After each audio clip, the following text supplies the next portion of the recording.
I managed to get out one word before falling into darkness.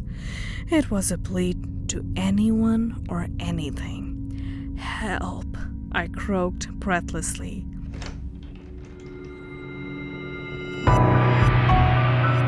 Hey, spooky siblings.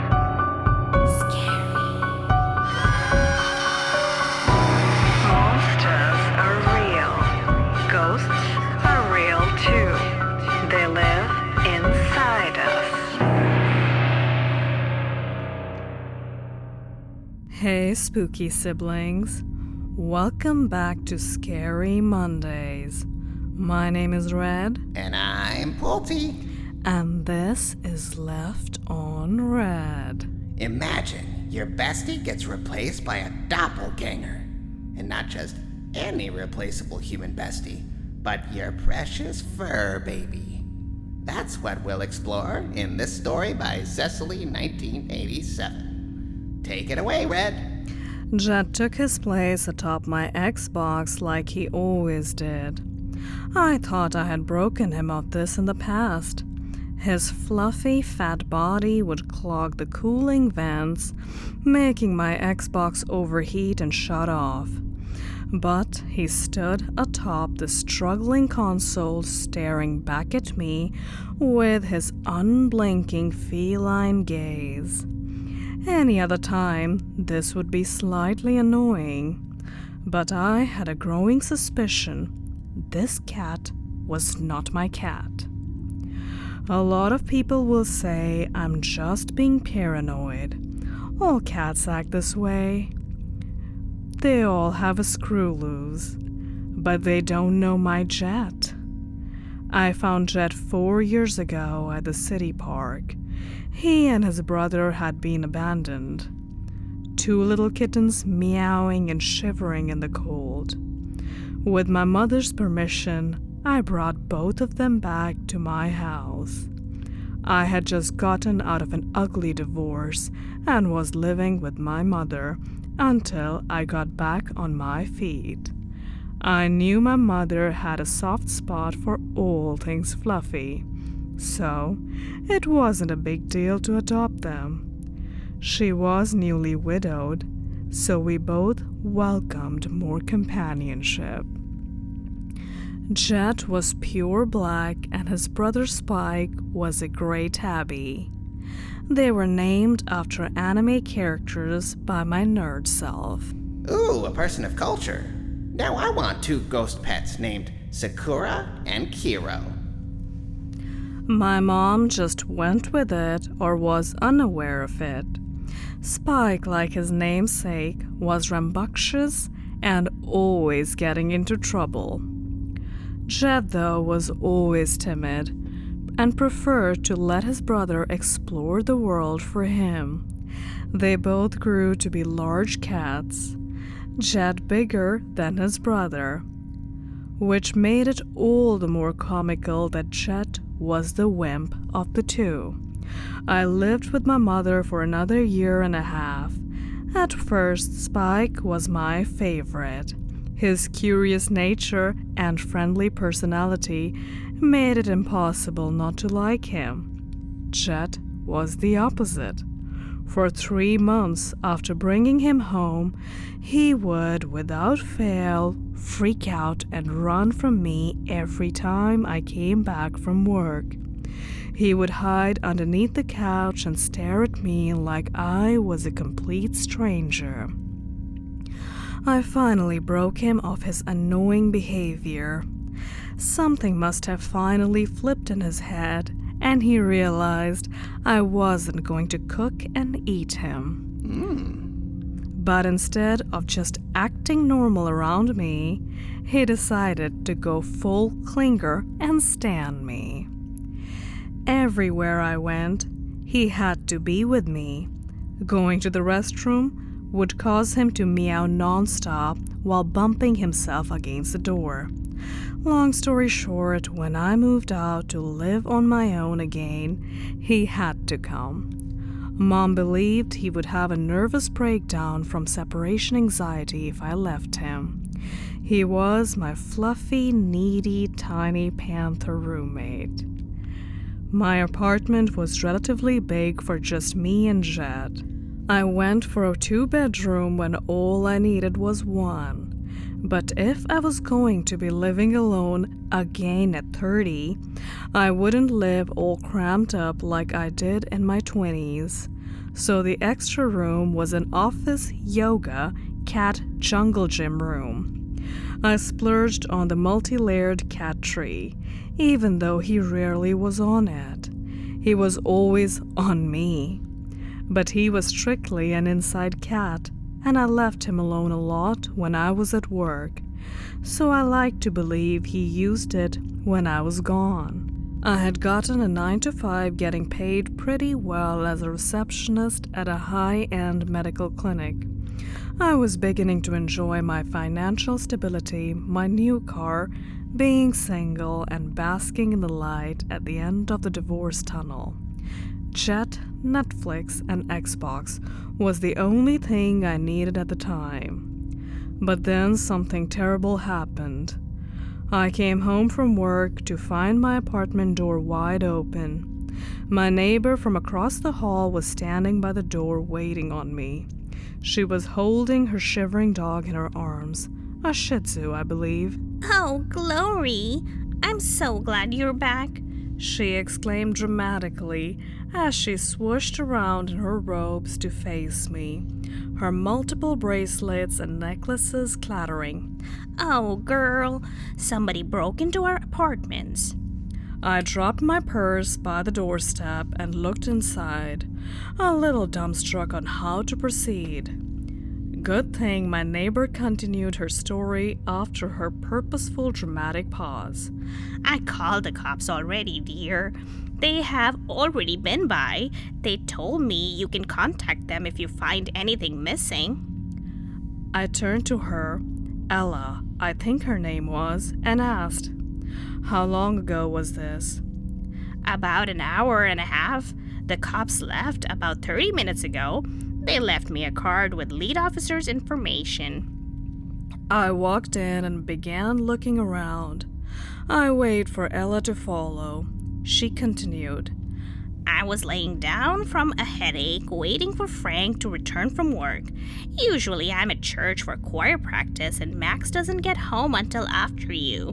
But I heard the door begin to rattle like somebody was using keys on it." Ella was now in my living room while I did a quick search down the hallway. I hadn't noticed anything missing. Everything seemed to be a cluttered mess that I had left it. Ella continued. "So I put my ear to the wall and listened. I knew my Frank wouldn't be coming home this early, and I knew he never carried around so many keys. Then Little Bit started barking." Her eyes widened dramatically and she began petting her dog like it needed consoling. "Little Bit never barks at his daddy like that." Her dog just stared at me and shivered.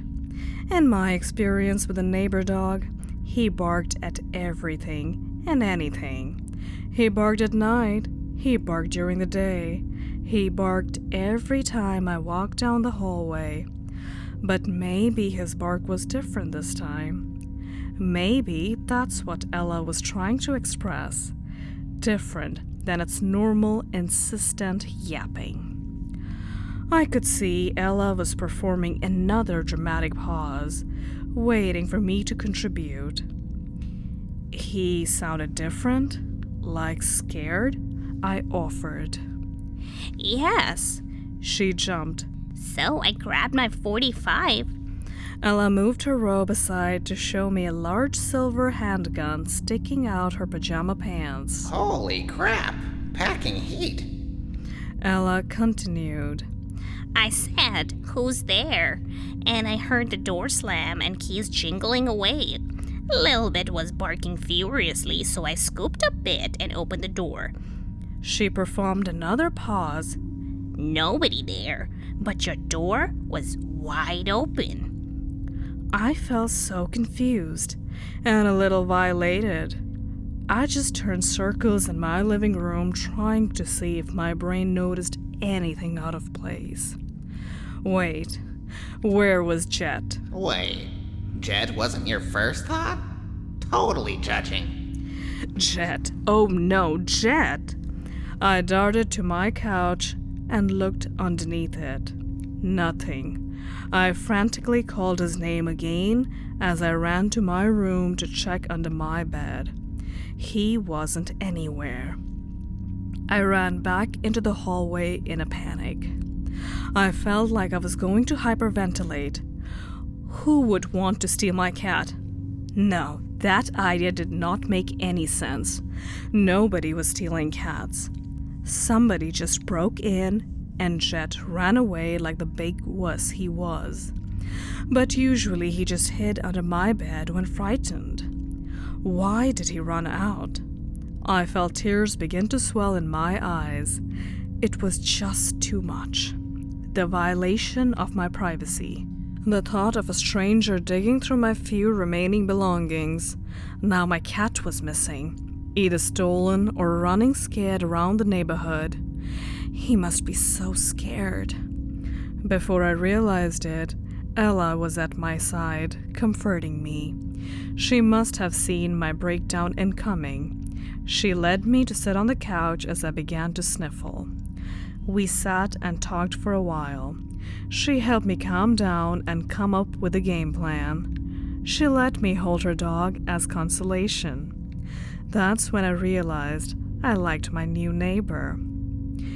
It's Lori, by the way, I said during a lull in the conversation. Ella looked at me questioningly, then embarrassment covered her face. Oh my god, dear. I've been calling you the wrong name all this time. I smiled and replied, "It's okay. It was never a big deal. Besides, I thought it was kind of cute," I replied. Ella laughed and said, I had a sister named Glory, and I'm getting old. Just answer to both of them for my sake, please. I handed Ella back her dog and gave her a quick hug. I'll answer to anything that sounds close. Now I need to search the neighborhood like we talked about. Jet could still be around. After I said goodbye to Ella, I grabbed a flashlight and headed outside. It was already close to 8 p.m. I was on the 3rd floor of the complex. I made it to the ground floor and called for Jet. Looking under and in between parked cars for a black cat hiding in the dark. I had been at it for about half an hour when I noticed a maintenance van idling towards the back of the building. I heard the jingle of keys as 2 maintenance men came down the stairs carrying something. 2 more apartments after this. Mistress is making quick progress, more than half already. The conversation stopped as both men saw me. They were carrying a rolled-up carpet between them, but something heavy was clearly weighing it down, slumped in the middle. Woo! Woo! Dead body alert. I'm calling it. Both men were gigantic, at least 7 foot and over 250. They both were sweating profusely, their tan uniforms darkened by sweat. What shocked me the most as they both looked the same. Twins? It had to be. The only difference between them was that one had a fresh scratch going down his left eye, swelling it shut. They hurried past me with their heads down. I should have asked if they had seen Jet, but something told me not to. They loaded the carpet in the van, all the while throwing quick glances at me. Of course, my mind went to the morbid. It looked like they were sneaking out a body wrapped in the carpet. But how cliché could you be? Maybe I've been watching too much Criminal Minds. I mean, maybe I too have been watching too much Criminal Minds. I retired back to my room shortly after. The whole thing had me drained, physically and mentally. Sadness crept back in as my head hit the pillow. My poor little guy was all alone out there. I would put up posters tomorrow. A somber sleep overtook me. The next day, I printed out flyers. I had my stack of flyers and was grabbing my keys from the counter to head out when I heard a soft knock at the door. When I answered it, I was met by the landlady Rachel. Rachel was middle-aged, tall, and pale-skinned, her dark hair pulled back in a tight knot. She had a toothy smile plastered across her face that didn't show in her eyes. The sight of her made me uncomfortable as she stood over me. When I opened the door inwards, she didn't step back to give me personal space. She stood just inches away from me on the other side of the door frame. An overwhelming scent of cheap perfume assaulted me. She must have dumped half a bottle on herself. Rachel blinked twice, then addressed me. Good evening, treasure tenant. I heard you were missing a cat. Her awkward smile still across her face. Okay, she's definitely a reptilian pretending to be a human. I'm calling it. Yeah. How did you know? Rachel produced a pet carrier from behind her back and presented it to me. I actually had to step back to not be hit by it. I bent over to look into the dark inside. I saw two green feline eyes staring back at me. I quickly fumbled with the cage to let him out. I picked up his fat girth to hold him out in front of me. There are a lot of fat black cats out there, but this one was definitely my jet. When he was a kitten, he got out of the house back at my mom's. He was gone for 3 days before returning scared and dirty. He also had a cut on his upper lip that turned into a scar. It made it look like he was giving a humorless smirk. This was one of the reasons he was an inside cat and was traumatized of going outdoors. "Oh, Jet, it is you," I said as I hugged him. He also smelled funny, like chemicals, something strong and pungent. But as long as I have him back, I don't care how he smells. How did you know he was missing? I don't think you've ever met him before, I asked. Rachel blinked rapidly and froze as a smile fell from her face. She reminded me of an old computer trying to load a heavy program. Or a reptilian pretending to be a human. Her eyes darted around my apartment to finally land on the stack of papers in my hand. I saw the flyers, she said. My brow furrowed in confusion. Are you sure you just didn't hear it from Ella? I offered. Yes. Rachel replied curtly and nodded. She turned quickly and walked away from me without further word. Okay, bye, I guess, I said to myself as I watched her go. I closed my door and returned to cuddling my cat. He was quiet and uninterested in me for the rest of the night. I figured he was shaken up. He just sat on the other side of the couch and stared, staring directly into my eyes with his unflinching gaze. When I went to bed, I brought him with me. I wanted him to know he was safe now, but he just sat on the edge of my bed and, yes, just stared at me. Except his eyes dotted all over my body like he was scanning me. I fell asleep pretty fast that night. Knowing my cat was safe had a lot to do with it, even if he was a little shaken up. And then I had a nightmare. Sleep paralysis, actually. I have suffered from it before, but never this long and this vivid. I dreamed I was frozen in my bed, barely able to breathe. It felt like 100-pound weights were tied to each of my limbs. My eyesight was blurry, but I knew I was in my room. The door to my room would rattle, and I would hear the jingle of keys. Tall, dark shadows would step into my room and surround my bed.